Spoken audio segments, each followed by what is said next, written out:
बादशाह अकबर अपनी बेगम से किसी बात पर नाराज हो गए। नाराजगी इतनी बढ़ गई कि उन्हें बेगम को मायके जाने को कह दिया। बेगम ने सोचा कि शायद बादशाह ने गुस्से में ऐसा कहा है, इसलिए वह मायके नहीं गई।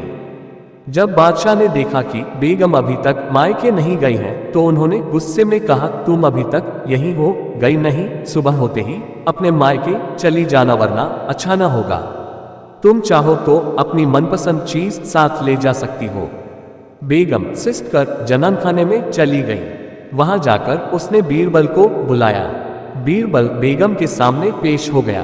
बेगम ने बादशाह की नाराजगी के बारे में बताया और उनके हुक्म को भी बता दिया।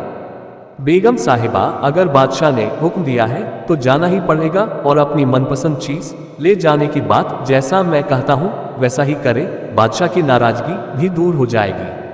बेगम ने बीरबल से कहे अनुसार बादशाह को रात में नींद की दवा दे दी और उन्हें नींद में ही पालकी में डालकर अपने साथ मायके ले आए और एक सुसज्जित शयन कक्ष में सुला दिया। जब बादशाह की नींद खुली तो स्वयं को अनजाने स्थान पर पाकर हैरान हो गए, पुकारत कोई है। उनकी बेगम साहिबा उपस्थित हुई।